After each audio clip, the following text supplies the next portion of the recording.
Bismillahirrahmanirrahim. Assalamualaikum warahmatullahi wabarakatuh. Bismillahirrahmanirrahim. Wassalatu wassalamu ala rasulillah wa ba'du. Alhamdulillah, ini adalah untuk pelajaran anak-anak Madin Ma'had Thariqus Salam Indonesia, yaitu kalam hikmah, kata-kata mutiara. Ini untuk anak-anak. Ini contohnya nomor 1. Nanti di sini ditulis dengan makna bahasa Jawa. Contohnya al-ikhlasu utawi ikhlas khairul amal iku saapi-api amal. Ikhlas adalah sebaik-baik amal. Nanti anak-anak di sini nulis, ini Arabnya ditulis di bawahnya lagi di sini. Al-ikhlasu dan khairul amal di bawahnya. Terus ini backgroundnya secara terpisah-pisah.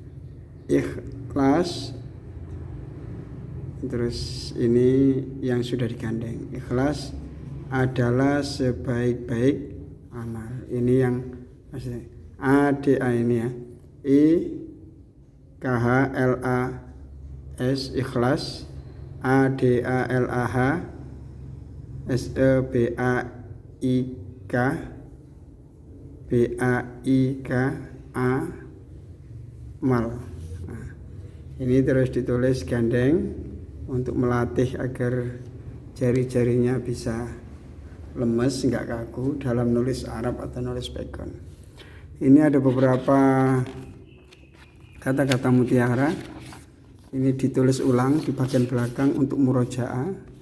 Jadi sebelum pelajaran dimulai, kita baca dulu sekitar seperempat jam. Kita baca ini mulai awal sampai ke 20. Nah, kata-kata mutiara di sini sangat penting. Sangat penting, contohnya ini ya. Nah, kita artikan satu persatu dengan makna Jawa. Al-ikhlasu utawi ikhlas khairul amali iku saapi-api amal. Ikhlas adalah sebaik-baik amal. Nah, ini untuk menancapkan kepada anak-anak kita agar menjadi prinsip dalam hatinya bahwasanya sebaik-baik amal itu ikhlas. Amal apapun harus didasari dengan ikhlas, tulus karena Allah Subhanahu wa taala. Yang nomor 2, at-tawadu'u hasanun. At-tawadu'u utawi tawadu, andap asor, hasanun iku bagus. Rendah hati itu baik. Nah, ini untuk agar menjadi prinsip bagi anak-anak kecil, para pemuda, sehingga ia tetap mengamalkan tawadu, tidak sombong di hadapan siapapun. Sejak dini kita ajarkan mereka untuk tawadu, tidak sombong dalam urusan amal, ibadah, harta, keilmuan, agar mereka bisa rendah hati. Yang nomor 3, al-wa'du dainun. Al-wa'du utawi janji, dainun iku minangka utang. Janji adalah hutang. Janji itu sebagaimana utang, harus dibayar, harus ditepati. Nah, dari sini anak-anak kita ajarkan bahwasanya kita sekali mengucapkan janji harus ditepati. Jangan hanya berdalih. Saya tadi menggunakan kata insya Allah, terus menyalahkan Allah kalau nggak hadir. Jadi kita kalau sudah sekiranya tidak bisa hadir, ya bilang tidak bisa hadir. Kalau ada kemungkinan hadir dan ada komitmen untuk hadir, baru bilang insya Allah. Al-wa'du dainun, janji adalah hutang. Ini nomor 4, at-ta'awunu hamidun. At-ta'awunu utawi tolong tinolong, saling menolong, hamidun iku dipuji. Saling membantu, saling tolong menolong itu perbuatan terpuji. Nah, ini sekarang mulai terjadi krisis tolong menolong.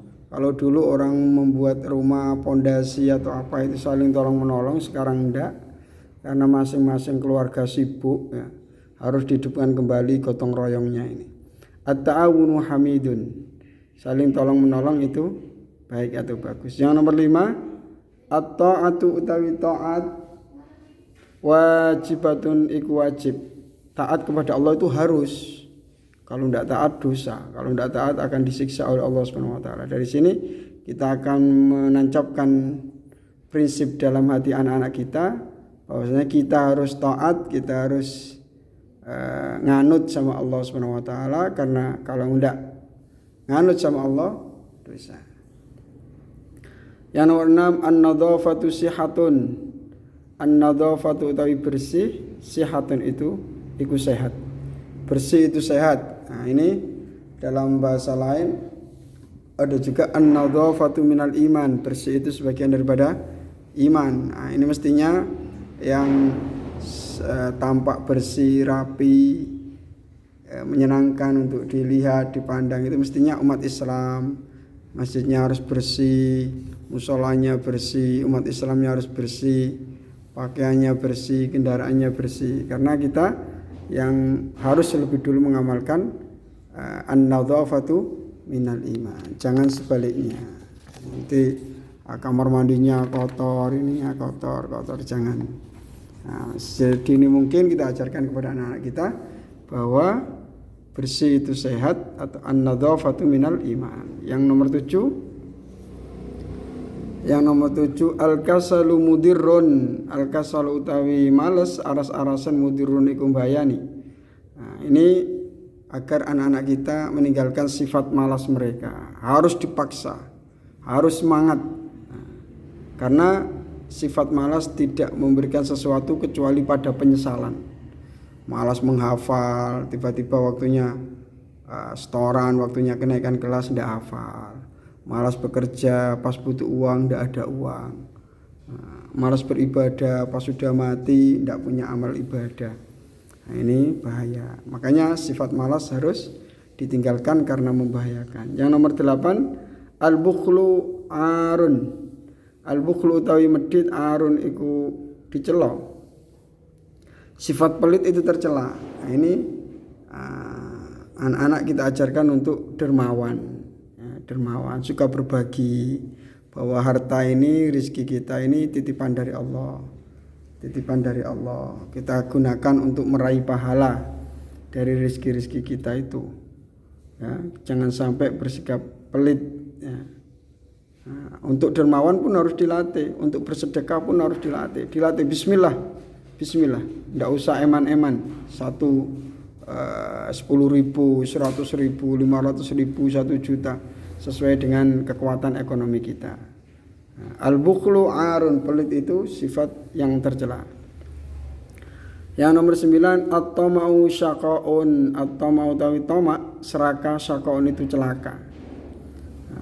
Orang kalau memiliki sifat tama itu akan celaka. Digambarkan dalam kitab-kitab adab yang lain, ada seekor anjing itu apa? Seekor anjing itu membawa tulang dan dia lihat di sungai ada bayang-bayang seakan-akan ada anjing lain padahal bayangannya sendiri, terus dia melompat ke situ sehingga tulangnya pun terlepas dan dia tidak mendapatkan apa-apa. At-tama'u syaqaun, serakah itu celaka. Yang nomor 10 al-jahlu zulamun. Al-jahlu utawi bodoh, zulamun iku peteng. Bodoh itu adalah kegelapan. Orang bodoh itu seperti orang berjalan di kegelapan malam. Mau melangkah takut tersandung, tidak melangkah dia harus melangkah. Nah, kalau melangkah salah. Ini. Nah, kalau kita tidak tahu caranya ibadah, sholat, pengennya sholat seperti orang-orang bisa sholat, tapi tidak bisa sholat. Akhirnya tidak bisa gerak untuk sholat. Mau caranya wudhu tidak bisa, sholat tidak bisa, doanya tidak bisa. Akhirnya tidak bisa bergerak sebagaimana orang dalam kegelapan. Makanya bodoh itu seperti kegelapan, sehingga kita sulit untuk bergerak. Al-ittihadu quwwatun, al-ittihadu utawi bersatu, quwwatun itu kuat. Bersatu itu kuat. Umat Islam harus bersatu, saling tolong menolong. Nah, silakan Anda bermadzhab Syafi'i, silakan Anda bermadzhab Hambali, silakan bermadzhab Hanafi, tapi kita satu, Nabi kita satu, Tuhan kita satu, negara kita satu. Kita harus bersatu, bukan berkomitmen untuk saling membahagiakan, saling bersatu, saling tolong menolong agar kokoh. Sebagaimana sapu lidi, kalau satu mudah patah, tapi kalau banyak bisa untuk menyingkirkan sampah-sampah itu. Yang nomor 12, ya, kita harus bersatu, artinya harus bersatu. Man ta'allama taqaddama, man utawi sapane wong ta'allama iku belajar sapa man, taqaddama mongko maju sapa man. Barang siapa menuntut ilmu maka dia berada di depan. atau maju ke depan terus melakukan perubahan-perubahan, pengembangan-pengembangan, penyempurnaan ini dengan ilmu. Barang siapa berilmu dia akan maju. Terus berikutnya yang nomor 13, man utawi sapan wong jadda iku nemen-nemeni sapan wajada mongko nemu sapa man. Barang siapa bersungguh-sungguh maka kebanyakan makanya itu, maka ia akan mendapati cita-citanya. Barang siapa bersungguh-sungguh maka dia akan mendapatkan cita-citanya. Sebesar apapun, setinggi apapun, kalau kita bersungguh-sungguh, insya Allah akan mewujudkan cita-cita kita. Allah akan memberikan cita-cita itu kepada kita. Nah, ini harus dijadikan prinsip oleh anak-anak kita, bahwa kita ketika menghendaki sesuatu harus bersungguh-sungguh. Nah, ini kebalikan daripada tadi sifat malas. Sifat malas itu membahayakan, tapi bersungguh-sungguh itu akan menghasilkan. Nah, ini yang nomor 14, man utawi saban wong zaro iku nandur sapa man hasada mongko panen sapa man. Barang siapa menanam maka ia akan menuai. Barang siapa menanam ia akan menuai. Lah kalau dia itu tidak mau menanam, gimana akan bisa memanen atau mendapatkan hasil? Tidak mau kerja gimana dapat gaji? Nah, gitu. Barang siapa ingin meraih sebuah hal, maka dia harus berusaha dulu, berakit-rakit kita ke hulu. Man utawi sabana man zalama zulima. Man utawi sabana wong zalama iku zalim sapa man, zulima mongko dizalimi sapa man. Barang siapa berbuat zalim maka ia akan dizalimi juga. Makanya jangan berbuat zalim. Termasuk zalim apa? Menerima suap pencalonan pejabat, itu zalim juga itu. Dia mau memilih kalau dikasih uang. Akhirnya pejabatnya itu yang mau jadi pejabat, ia mengeluarkan uang banyak untuk jadi pejabat. Akhirnya ya dia minta uangnya kembali. Karena rakyat itu berbuat zalim kepada calon-calon itu, kemudian ketika calon itu jadi, dia akan berbuat zalim juga kepada rakyat yang menzaliminya. Na'udzubillah min dzalik. Itu hanya sekedar contoh ya, banyak sekali ya. Barang siapa berbuat zalim dia akan dizalimi juga. Makanya jangan sekali-kali berbuat zalim agar tidak dizalimi. Man ahabbaka nasahaka. Man utawi saban wong ahabba iku demen sapa man ka ing sira nasaha mongko nasihati sapa man ka ing sira. Artinya barang siapa sayang kepadamu maka dia akan menasihatimu. Nah, ini kadang anak-anak kecil itu kalau dinasihati itu marah, ngamuk, enggak terima, emosi gitu. Nah, mereka tidak tahu kalau orang yang menasihati itu berdasarkan rasa sayang, rasa cinta. Ketika mereka tahu seperti ini, mereka akan terima. Dinasihati oleh siapapun dia akan terima. Karena orang yang menasihatimu itu pasti orang yang menyayangi. Kalau tidak sayang nggak mungkin menasihati.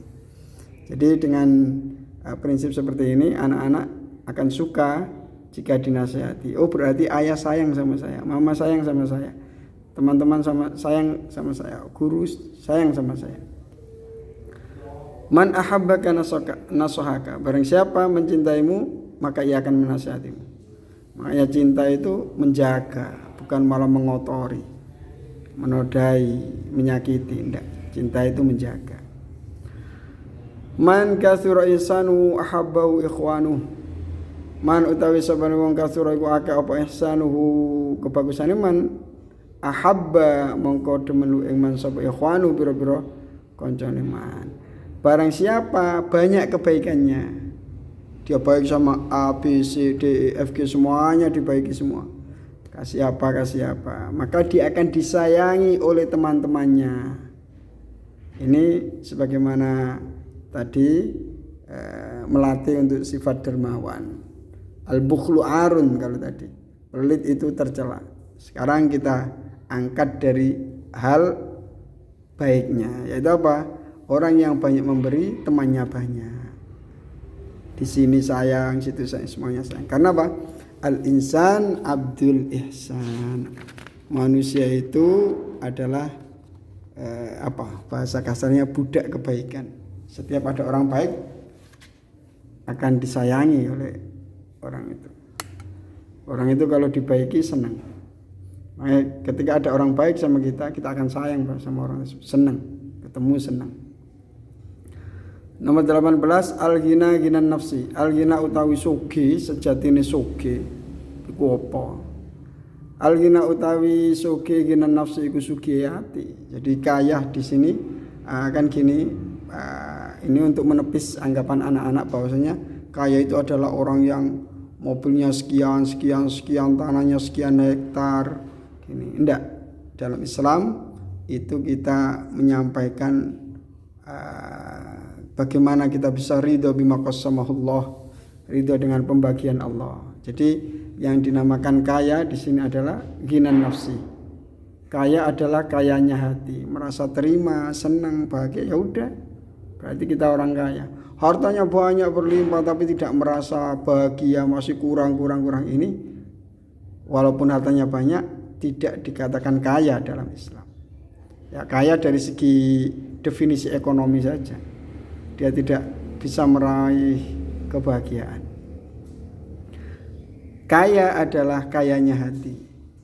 Bisa bahagia, alhamdulillah, bisa makan, bisa minum, bisa sekolah, bisa gini, alhamdulillah, bahagia. Karena kaya itu yang diraih mestinya bahagia yang dicari, bukan sengsara. Makanya al-ghina ghinan nafsi, agar anak-anak bisa bersyukur, alhamdulillah, terus alhamdulillah ala kulli hal.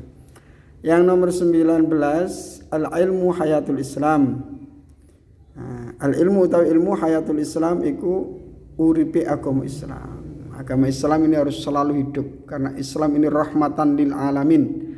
Agama yang dewasa yang bisa menaungi dan membimbing semuanya. Itu agama Islam. Oleh karena itu agama Islam harus selalu ada sampai tertutupnya alam dunia ini. Sampai kiamat Islam harus ada. Dan Islam itu ada ditopang dengan ilmu. Makanya ini untuk mendorong anak-anak agar semangat belajar ilmu apapun yang baik-baik, yang positif-positif. Nah, ini al-ilmu hayatul Islam. Al-ilmu utawi ilmu hayatul Islam iku uripe agama Islam. Ilmu adalah kehidupan agama Islam. Nah, ini untuk mendorong anak-anak agar anak-anak semangat untuk melestarikan agama Islam sampai kapanpun. Dan itu tidak akan terjadi tanpa ilmu. Jadi anak-anak akan semangat untuk mencari ilmu untuk menjaga agamanya. Dia akan dewasa, akan menjadi orang tua agar anaknya tetap Islam, cucunya tetap Islam, cicitnya tetap Islam, warganya, lingkungannya semuanya sesuai dengan Islam. Sehingga mereka semangat untuk mencari ilmu dan berbagi ilmu. Yang nomor 20, man aikona bil jazai ahsana.